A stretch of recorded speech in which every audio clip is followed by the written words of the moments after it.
BA ಮೂರನೇ semester ಎಲ್ಲ ವಿದ್ಯಾರ್ಥಿಗಳಿಗೆ ಈ ಒಂದು ವಿಡಿಯೋಗೆ ಪ್ರೀತಿಯ ಸ್ವಾಗತ. ಇವತ್ತಿನ ಒಂದು ವಿಡಿಯೋದಲ್ಲಿ ನಾವು ಅಧ್ಯಾಯ 3 ಡಾಕ್ಟರ್ ರಾಜ್ಕುಮಾರ್ ಎಂಬ ಬೆವರಿನ ಮನುಷ್ಯ ಬರಗೂರು ರಾಮಚಂದ್ರಪ್ಪನವರು ಬರೆದಿರ್ತಕ್ಕಂತಹ ಈ ಒಂದು ಅಧ್ಯಾಯದ ಈಗಾಗಲೇ ಸಂಬಂಧಿಸಿದಂತಹ ಟಿಪ್ಪಣಿ ಭಾಗ ಮತ್ತು ಬರಗೂರು ರಾಮಚಂದ್ರಪ್ಪನವರ ಕೃತಿಕರ್ತೆ ಪರಿಚಯವನ್ನು ಡಿಸ್ಕಷನ್ ಮಾಡಲಾಗಿದೆ. ಈಗ ಈ ಅಧ್ಯಾಯಕ್ಕೆ ಸಂಬಂಧಿಸಿದಂತಹ ಪ್ರಬಂಧ ರೂಪದ ಪ್ರಶ್ನೋತ್ತರವನ್ನು ಡಿಸ್ಕಷನ್ ಮಾಡೋಣ ಬನ್ನಿ. ಪ್ರಬಂಧ ರೂಪದ ಪ್ರಶ್ನೋತ್ತರಗಳಲ್ಲಿ ಪ್ರಶ್ನೆ ನಂಬರ್ 1, ಡಾಕ್ಟರ್ ರಾಜ್ಕುಮಾರ್ ಎಂಬ ಬೆವರಿನ ಮನುಷ್ಯ ಲೇಖನದ ಸ್ವಾರಸ್ಯವನ್ನು ನಿರೂಪಿಸಿ. ಅಥವಾ ಪ್ರಶ್ನೆ ನಂಬರ್ 2, ರಾಜ್ ಅವರು ಬೆವರಿನ ಮನುಷ್ಯ ಎಂಬುದನ್ನು ಲೇಖಕ ಬರಗೂರು ಪ್ರತಿಪಾದಿಸುವುದು ಹೇಗೆ ವಿವೇಚಿಸಿ. ಅಥವಾ ಪ್ರಶ್ನೆ ನಂಬರ್ 3, ರಾಜ್ ಅವರು ಮಾನವೀಯ ವ್ಯಕ್ತಿತ್ವದ ಹಲ ಮುಖಗಳನ್ನು ಪ್ರಸ್ತುತ ಲೇಖನ ಹಲ ಘಟನೆಗಳ ಮೂಲಕ ದಾಖಲಿಸುವುದು ಹೇಗೆ ವಿಶ್ಲೇಷಿಸಿ. ಅಥವಾ ಪ್ರಶ್ನೆ ನಂಬರ್ 4, ರಾಜ್ ಅವರು ಆಕಾಶದೆತ್ತರಕ್ಕೆ ಬೆಳೆದರೂ ಬಡತನ ಹಾಗೂ ಅನ್ನದ ಮೌಲ್ಯಗಳನ್ನು ಬೆವರಿನ ಸಂಸ್ಕೃತಿಯನ್ನು ಗೌರವಿಸುತ್ತಾ ಬಂದ ಮಾನವೀಯ ಜೀವ, ಈ ಮಾತನ್ನು ಪ್ರಸ್ತುತ ಲೇಖನದ ಹಿನ್ನೆಲೆಯಲ್ಲಿ ಚರ್ಚಿಸಿ. ಈ ಅಷ್ಟು ಪ್ರಶ್ನೆಗಳಿಗೆ ಒಂದು ಸ್ವಾರಸ್ಯವಾದಂಥ ಉತ್ತರವನ್ನು ನೋಡೋದಾದರೆ, ಉತ್ತರ ಡಾಕ್ಟರ್ ರಾಜ್ಕುಮಾರ್ ಎಂಬ ಬೆವರಿನ ಮನುಷ್ಯ ಬರಗೂರು ರಾಮಚಂದ್ರಪ್ಪನವರ ಒಂದು ಶ್ರೇಷ್ಠ ಲೇಖನ. ಕನ್ನಡ ಚಲನಚಿತ್ರರಂಗದ ಧ್ರುವತಾರೆ ಎಂದೇ ಖ್ಯಾತರಾಗಿದ್ದ ಡಾಕ್ಟರ್ ರಾಜ್ಕುಮಾರ್ ಅವರ ಮಾನವೀಯ ವ್ಯಕ್ತಿತ್ವದ ಹಲ ಮುಖಗಳನ್ನು ಅವರ ಬದುಕಿನ ಕೆಲ ಘಟನೆಗಳ ಹಿನ್ನೆಲೆಯಲ್ಲಿ ಕಟ್ಟಿಕೊಡುವುದು ಈ ಲೇಖನದ ಮೂಲ ಆಶಯ ತಿರುಳು. ರಾಜ್ಕುಮಾರ್ ಹಲವರಿಗೆ ಹಲವು ರೀತಿಯಾಗಿ ಕಾಣಿಸಿಕೊಂಡ ಒಬ್ಬ ವಿಶಿಷ್ಟ ವ್ಯಕ್ತಿ. ಕೆಲವರಿಗೆ ಅವರು ದೇವರು ಅಥವಾ ದೇವತಾ ಮನುಷ್ಯ, ಇನ್ನು ಕೆಲವರಿಗೆ ಬಂಗಾರದ ಮನುಷ್ಯ. ಆದರೆ ಲೇಖಕ ಬರಗೂರು ರಾಮಚಂದ್ರಪ್ಪನವರಿಗೆ ಮಾತ್ರ ಡಾಕ್ಟರ್ ರಾಜ್ ಒಬ್ಬ ಬೆವರಿನ ಮನುಷ್ಯ. ಯಾಕೆಂದರೆ ಅವರು ಸಾಮಾಜಿಕವಾಗಿ ಹಾಗೂ ಧಾರ್ಮಿಕವಾಗಿ ಬೆವರಿನ ಸಂಸ್ಕೃತಿಯಿಂದ ಬಂದವರು. ಸಾಮಾಜಿಕವಾಗಿ ನಿರ್ಲಕ್ಷಿತ ನೆಲೆ, ಆರ್ಥಿಕವಾಗಿ ದುರ್ಬಲ ನೆಲೆಗಳನ್ನು ಬೆನ್ನಿಗೆ ಕಟ್ಟಿಕೊಂಡು ಬೆಳೆದವರು. ಶ್ರಮ, ಶ್ರದ್ಧೆ, ಸಂಕಲ್ಪ ಮತ್ತು ಪ್ರತಿಭಾ ಪದ್ಧತಿಗಳಿಂದ ಬಹುದೊಡ್ಡ ಸಾಧಕರಾದವರು. ಸಾಮಾನ್ಯರು ಅಸಾಮಾನ್ಯರಾಗಲು ಸಾಧ್ಯವೆಂದು ಸಾಧಿಸಿ ತೋರಿಸಿದವರು. ಬೆವರು ಬಸಿದು ಬದುಕುವ ಸಾಮಾಜಿಕ ವಲಯಕ್ಕೆ ಸಾಧಕನ ರೂಪವಾದವರು. ಅಂತೆಯೇ ರಾಜ್ ಅವರು ಲೇಖಕರಿಗೆ ಬೆವರಿನ ಮನುಷ್ಯರಿಗೆ ಮೊದಲು ಬೇಕಾದದ್ದು ಹೊಟ್ಟೆಗೆ ಹಿಟ್ಟು. ರಾಜ್ ಅವರಿಗೆ ಆಹಾರದ ಬೆಲೆ ಗೊತ್ತಿತ್ತು, ಅನ್ನ ಮೌಲ್ಯದ ಅರಿವಿತ್ತು. ಆ ಅರಿವಿಗೆ ಜೀವನ ಅನುಭವದ ಒಡಲೂರಿಯ ಆಯಾಮವಿತ್ತು. ರಾಜ್ ಅವರೇ ಹೇಳುವಂತೆ ಅವರು ಚಿತ್ರರಂಗಕ್ಕೆ ಬಂದದ್ದು ಹೊಟ್ಟೆಪಾಡಿಗಾಗಿಯೇ. ಅನಂತರ ಕನ್ನಡ ಸೇವೆ, ಕಲಾ ಸೇವೆ ಎಲ್ಲ ರಾಜ್ ಇಂಥ ವಾಸ್ತವದ ನೆಲೆಯಿಂದ ಹಿರಿದಾಗಿ ಬೆಳೆದರು. ಅನ್ನವನ್ನು ಅಮೂಲ್ಯವೆಂದು ಗೌರವಿಸಿದರು. ಒಂದೇ ಒಂದು ಅಪವ್ಯಯ ಮಾಡಬಾರದೆಂದು ಭಾವಿಸಿದರು. ಅದರಂತೆ ನಡೆದುಕೊಂಡರು.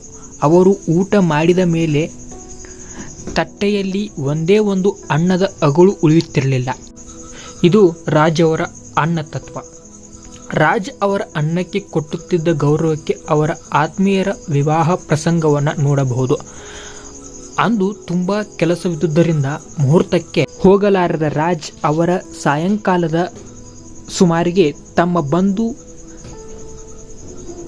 ಚಿನ್ನೇಗೌಡರನ್ನು ಕರೆದುಕೊಂಡು ಕಲ್ಯಾಣ ಮಂಟಪಕ್ಕೆ ಹೋಗುತ್ತಾರೆ. ರಾಜ್ ಬಂದರೆಂದು ಅಲ್ಲಿದ್ದವರಿಗೆ ಸಂಭ್ರಮವೇ ಸಂಭ್ರಮ. ಒತ್ತಾಯಕ್ಕೆ ಮಣಿದು ರಾಜ್ ಅವರು ಊಟ ಮಾಡಬೇಕಾಗಿ ಬಂದಿತ್ತು. ಚಿನ್ನೇಗೌಡರನ್ನು ಪಕ್ಕದಲ್ಲಿ ಕುಳ್ಳಿರಿಸಿಕೊಂಡು ಊಟ ಮಾಡತೊಡಗಿದರು.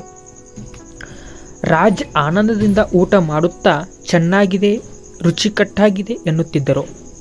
ಚಿನ್ನೇಗೌಡರಿಗೂ ತಿನ್ನಲಾಗದ ಪೀಕಲಾಟ. ಯಾಕೆಂದರೆ ಅನ್ನ ಹಳಸಿ ಹೋಗಿತ್ತು. ಇದು ರಾಜ್ ಅವರಿಗೆ ಗೊತ್ತಾಗಲಿಲ್ಲವೆಂದಲ್ಲ, ಗೊತ್ತಿದ್ದು ಅವರು ಆನಂದದಿಂದ ಉಣ್ಣುತ್ತಿದ್ದರು. ಏಕೆಂದರೆ ಹಾಗೆಂದು ಹೇಳಿ ಅನ್ನವನ್ನು ಬಿಟ್ಟು ಎದ್ದರೆ ಬೇಜಾರಾಗುವುದು. ಹಳಸಿದ ಅನ್ನ ಬಡಿಸಿದ ಬೇಜಾರು. ರಾಜ್ ಎಲ್ಲಿ ಬೇಜಾರು ಮಾಡಿಕೊಂಡರೋ ಎಂದು ಬೇಜಾರು. ಅಷ್ಟಕ್ಕೂ ಅನ್ನಕ್ಕೂ ಅಗೌರವವಾಗಬಾರದು, ಅವರಿಗೂ ಬೇಜಾರು ಆಗಬಾರದು. ಅದಕ್ಕೆ ತಿಂದು ಬಿಟ್ಟಿದ್ದರು ರಾಜ್. ಅವರ ಈ ನಡೆ ಅವರ ಮನಸ್ಸಿನ ನಿರ್ಮಲತೆ ಮತ್ತು ಬದುಕಿನ ವಾಸ್ತವತೆಗಳಿಗೆ ಸಾಕ್ಷಿ. ಒಳ್ಳೆಯ ಊಟ ಹಾಕಲಿಲ್ಲವೆಂದು ಮದುವೆಯನ್ನೇ ಮುರಿದುಕೊಳ್ಳುವ ಮಹನೀಯರಿಗೆ ಈ ಪ್ರಸಂಗವೊಂದು ಪಾಠ. ರಾಜ್ ಎಷ್ಟೇ ಎತ್ತರಕ್ಕೆ ಬೆಳೆದರೂ ಅಹಂ ತೋರಿದವರಲ್ಲ. ಅದಕ್ಕೆ ಅವರು ಬಡವರ ಗುಡಿಸಲಲ್ಲಿ ಕೋಳಿ ಸಾರು ಮುದ್ದೆ ಉಂಡ ಪ್ರಸಂಗ ಹಾಗೂ ಗುಡಿಸಲಿನ ಹೋಟೆಲ್ನಲ್ಲಿ ಚಿತ್ರಾನ್ನ ತಿಂದ ಪ್ರಸಂಗ ಇವು ಸಾಕ್ಷಿ. ಪ್ರತಿದಿನದಂತೆ ಸಂಜೆ ತಮ್ಮ ಬಂಟ ಅಳಿಯ ಚಿನ್ನೇಗೌಡರೊಂದಿಗೆ ವಾಕಿಂಗ್ ಹೊರಟ ರಾಜ್ ಅವರಿಗೆ ನಿರ್ಮಾಣದ ಹಂತದಲ್ಲಿದ್ದ ಕಟ್ಟಡವೊಂದಕ್ಕೆ ಅಂಟಿಕೊಂಡಂತಿದ್ದ ಗುಡಿಸಲೊಂದು ಕಾಣಿಸಿತು. ಆ ಗುಡಿಸಲಿನಿಂದ ಕೋಳಿ ಸಾರಿನ ವಾಸನೆ ಹೊರಹೊಮ್ಮುತ್ತಿತ್ತು. ಮೊದಲೇ ಕೋಳಿ ಸಾರು ರಾಜ್ ಅವರಿಗೆ ವಾಸನೆ ಹೊಕ್ಕೆ ಬಿಟ್ಟಿತು. ಆಗ ಗುಡಿಸಲಿನವರು ಕೋಳಿ ಸಾರು ಮುದ್ದೆ ಹಾಕುವ ಬಗ್ಗೆ ಕೇಳಿ ಬರಲು ಚಿನ್ನೇಗೌಡರನ್ನ ಕಳಿಸಿದರು. ಚಿನ್ನೇಗೌಡರು ಗುಡಿಸಲೊಳಗೆ ಹೋಗಿ ಕೇಳಿದಾಗ ಅಲ್ಲಿದ್ದ ಕೋಳಿಯಾಳು ಸಂಸಾರಕ್ಕೆ ಸಂಭ್ರಮ ಮತ್ತು ಆತಂಕ. ರಾಜ್ಕುಮಾರ್ ತಮ್ಮ ಗುಡಿಸಲಿಗೆ ಊಟಕ್ಕೆ ಬರುತ್ತಾರೆಂಬುದನ್ನು ಅವರಿಗೆ ಕಲ್ಪಿಸಿಕೊಳ್ಳಲು ಸಾಧ್ಯವಿಲ್ಲ. ಅಷ್ಟರಲ್ಲಿ ರಾಜ್ ಒಳಗೆ ಬಂದೇ ಬಿಟ್ಟರು. ನೆಲದ ಮೇಲೆ ಕುಳಿತು ಕೋಳಿ ಸಾರು ಮುದ್ದೆ ಕೇಳಿ ಪಡೆದು ಆನಂದದಿಂದ ಸವಿದರು. ಕೈ ಮುಗಿದು ಹೊರಟು ವಾಪಸ್ ಮನೆಗೆ ಬಂದ ರಾಜ್ ಅವರೂ ಕೂಡ ಚಿನ್ನನ ಕೈಗೆ ಒಂದಿಷ್ಟು ಹಣ ಕೊಟ್ಟು ಅವರಿಗೆ ಕೊಟ್ಟು ಬರಲು ಕಳಿಸಿದರು. ಆ ಗುಡಿಸಲು ಗುಡಿಯಂತೆ ಕಾಣಿಸುತ್ತದೆ ಅಲ್ಲಿದ್ದ ಬಡವರಿಗೆ. ಚಿತ್ರೀಕರಣದ ಸಂದರ್ಭದಲ್ಲೂ ಅಷ್ಟೇ ರಾಜ್ ಅವರು ತಮಗೆ ಇಂಥದ್ದೇ ಬೇಕೆಂದು ಎಂದೂ ಒತ್ತಾಯಿಸಿದವರಲ್ಲ. ಚಿತ್ರೀಕರಣವಿದ್ದಾಗ ಒಮ್ಮೊಮ್ಮೆ ಮನೆಗೆ ಹೋಗಿ ಬರುತ್ತಿದ್ದುದನ್ನು ಬಿಟ್ಟರೆ ಉಳಿದಂತೆ ಚಿತ್ರೀಕರಣದ ಸ್ಥಳದಲ್ಲೇ ಊಟ ಮಾಡುತ್ತಿದ್ದರು.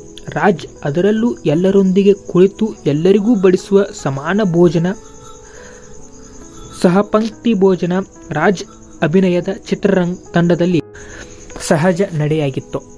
ಒಂದು ಸಲ ಸರೋಜಾದೇವಿಯವರು ಪೌರಾಣಿಕ ಪಾತ್ರದ ವೇಷಭೂಷಣ ತೊಟ್ಟಿದ್ದರಿಂದ ನೆಲದ ಮೇಲೆ ಕುಳಿತುಕೊಳ್ಳಲಾಗದೆ ಕುರ್ಚಿಯ ಮೇಲೆ ಕುಳಿತಿದ್ದರು. ರಾಜ್ ಸಮೇತ ಎಲ್ಲರೂ ನೆಲದ ಮೇಲೆ ಕುಳಿತು ಊಟ ಮಾಡುತ್ತಿರಬೇಕಾದರೆ ಸರೋಜಾದೇವಿಯವರಿಗೆ ಮುಜುಗರ. ಇದನ್ನವರು ಕೇಳಿಕೊಂಡಾಗ ರಾಜ್ ಅವರು, ನೀವು ಕುರ್ಚಿ ಮೇಲೆ ಕುಳಿತರೆ ಶೋಭೆ, ಯಾಕೆ ಮುಜುಗರ, ಆರಾಮಾಗಿರಿ ಎಂದು ಸಮಾಧಾನಿಸಿ ತಾವು ಮಾತ್ರ ನೆಲದ ಮೇಲೆ ಕುಳಿತೇ ಊಟ ಮಾಡುತ್ತಾರೆ. ಇನ್ನೊಂದು ಸಲ ಬಂಡೀಪುರದ ಚಿತ್ರೀಕರಣದ ಕಾಲಕ್ಕೆ ಮಧ್ಯಾಹ್ನದ ಊಟ ಬರಲು ತಡವಾಗುತ್ತದೆ.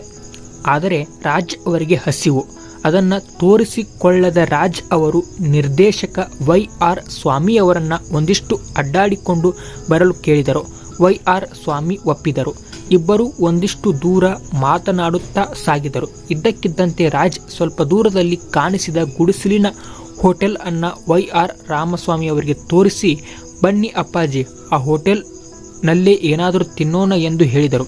ಇಬ್ಬರೂ ಗುಡಿಸಲ ಹೋಟೆಲ್ ಚಿತ್ರಾನ್ನ ತಿಂದು ಹೊರಬಂದರು. ಈ ಸತ್ಯ ತಿಳಿದಾಗ ಇಡೀ ಚಿತ್ರತಂಡಕ್ಕೆ ಸಖೇದಾಶ್ಚರ್ಯ. ನಿರ್ಮಾಪಕರನ್ನು ಅನ್ನದಾತ ಎಂದು ಕರೆಯುತ್ತಿದ್ದ ರಾಜ್ ಯಾವತ್ತೂ ಅವರಿಗೆ ತೊಂದರೆ ಕೊಟ್ಟವರಲ್ಲ. ಇದಕ್ಕೆ ಸಾಂಕೇತಿಕವಾಗಿ ಒಂದು ಪ್ರಸಂಗ ನೋಡಬಹುದು. ಒಮ್ಮೆ ಚಾಮುಂಡೇಶ್ವರಿ ಸ್ಟುಡಿಯೋದಲ್ಲಿ ಚಿತ್ರೀಕರಣ ರಾಜ್ ಬೆಳಗ್ಗೆಯೇ ಹೋಗಬೇಕಾಗಿತ್ತು. ಆದರೆ ಬೇಗ ಬರುವುದಾಗಿ ಹೇಳಿ ಅವರು ಹೋಗುತ್ತಿದ್ದ ಕಾರು ತೆಗೆದುಕೊಂಡು ಹೋದವರು ಬರಲೇ ಇಲ್ಲ. ಆಗ ರಾಜ್ ಅವರು ಆಟೋ ಹತ್ತಿ ಚಾಮುಂಡೇಶ್ವರಿ ಸ್ಟುಡಿಯೋಗೆ ಸಕಾಲಕ್ಕೆ ಹೋದರು. ಅಲ್ಲಿದ್ದವರಿಗೆ ಆಶ್ಚರ್ಯ, ಜೊತೆಗೆ ಬೇಜಾರಾಗಿರಬಹುದೆಂದು ಆತಂಕ. ಆದರೆ ರಾಜ್ ಏನನ್ನೂ ತೋರಗೊಡದೆ ಏನೂ ಆಗಿಲ್ಲವೆಂಬಂತೆ ಚಿತ್ರೀಕರಣದಲ್ಲಿ ಭಾಗವಹಿಸಿದ್ದರು. ಯಾವ ಸ್ಟಾರ್ಗಳು ಹೀಗೆ ನಡೆದುಕೊಳ್ಳುತ್ತಾರೆಂದು ಕೇಳಬೇಕಾದ ಅಗತ್ಯವೇ ಇಲ್ಲ. ಯಾಕೆಂದರೆ ರಾಜ್ಕುಮಾರ್ ತಮ್ಮನ್ನು ಸ್ಟಾರ್ ಎಂದು ಭಾವಿಸಿ ಬದುಕಿದವರೇ ಅಲ್ಲ. ರಾಜ್ಕುಮಾರ್ ಅವರು ಸಿನಿಮಾ ಕ್ಷೇತ್ರ ಕೇಂದ್ರೀಕೃತರಾಗಿದ್ದರೂ ಅದರಾಚೆಗೆ ಒಂದು ವಿಶಿಷ್ಟ ವ್ಯಕ್ತಿತ್ವ ಬೆಳೆಸಿಕೊಂಡಿದ್ದರು. ಅವರ ಈ ಕ್ರಿಯಾಶೀಲತೆಗೆ ಗೋಕಾಕ್ ಚಳವಳಿ ಒಂದು ಸಾಂಕೇತಿಕ ಸಾಕ್ಷಿ. ಆಗ ಕರ್ನಾಟಕ ಸುತ್ತುವ ಸಂದರ್ಭದಲ್ಲಿ ರಾಜ್ ಅವರ ಮಾನವೀಯ ಮನಸ್ಸಿಗೆ ಸಾಕ್ಷಿಯಾದ ಘಟನೆಗಳು ಹಲವಾರು. ಅಂಥದ್ದೊಂದು ಘಟನೆ ಇಲ್ಲಿದೆ. ರಾಜ್ಕುಮಾರ್ ಒಂದೂರಿನಿಂದ ಇನ್ನೊಂದೂರಿಗೆ ಪ್ರಯಾಣಿಸುತ್ತಿದ್ದಾಗ ಒಂದು ಹಳ್ಳಿಯಲ್ಲಿ ಸೇರಿದ್ದ ಗುಂಪಿನ ಮುಂದುಗಡೆ ಮುದುಕಿಯೊಬ್ಬರು ಹಾರ ಹಿಡಿದು ನಿಂತಿದ್ದರು. ರಾಜ್ ಅವರು ಗಮನಿಸಲಿಲ್ಲ. ಕಾರು 10 ಕಿಲೋಮೀಟರ್ ದಾಟಿದ ಮೇಲೆ ಆ ಮುದುಕಿಯ ವಿಷಯ ಜೊತೆಗಿದ್ದ ಭಗವಾನರಿಂದ ರಾಜ್ ಅವರಿಗೆ ತಿಳಿಯಿತು. ಕೂಡಲೇ ಕಾರು ಹಿಂದಿರುಗಿಸಲು ಸೂಚಿಸಿ ಮುದುಕಿ ಇದ್ದ ಹಳ್ಳಿಗೆ ಬಂದು ರಾಜ್ ಅವರು ಸೀದಾ ಮುದುಕಿಯ ಬಳಿಗೆ ಹೋದರು. ಆಕೆ ತಮಗೆ ಹಾಕಲು ಬಂದ ಹಾರವನ್ನು ಆಕೆಗೆ ಕೊರಳಿಗೆ ಹಾಕಿದರು. ಆನಂತರ ಆಕೆಯ ಕಾಲಿಗೆ ನಮಸ್ಕರಿಸಿ ಆಶೀರ್ವದಿಸಿ ತಾಯಿ ಎಂದರು. ಆಕೆ ಕಣ್ತುಂಬಿಕೊಂಡು ಮೌನದಲ್ಲೇ ಮಾತನಾಡಿದಳು. ರಾಜ್ ಅವರಿಗೆ ಆ ಮುದುಕಿ ತಾಯಿ ಸ್ವರೂಪಿಯಾಗಿ ಕಂಡಿದ್ದರು. ಈ ಎಲ್ಲ ಘಟನೆಗಳ ಧ್ವನಿಯೆಂದರೆ ರಾಜ್ಕುಮಾರ್ ಅಂತರಂಗದಲ್ಲಿ ಮೂಲ ಮುತ್ತುರಾಜ ಜೀವಂತವಾಗಿದ್ದರು. ನೀನು ಎಷ್ಟೇ ದೊಡ್ಡ ತಾರಾ ಮೌಲ್ಯ ಹೊಂದಿದ್ದರೂ ಮೂಲತಃ ಮನುಷ್ಯ ಎಂದು ನೆನಪಿಸುತ್ತಾ ಸಹಜ ನಡೆ ಮತ್ತು ನುಡಿಯಾಗಿ ಬಿಟ್ಟಿದ್ದರು. ಮುತ್ತುರಾಜ್ ಇಲ್ಲದೆ ರಾಜ್ಕುಮಾರ್ ಇಲ್ಲ ಎಂಬ ಬದುಕಿನ ಪಾಠವಾಗಿದ್ದರು.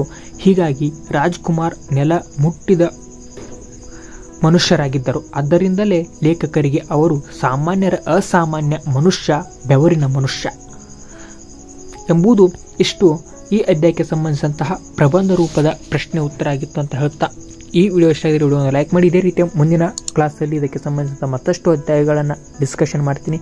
ಅಲ್ಲಿವರೆಗೂ ಎಲ್ಲರಿಗೂ ನಮಸ್ಕಾರ.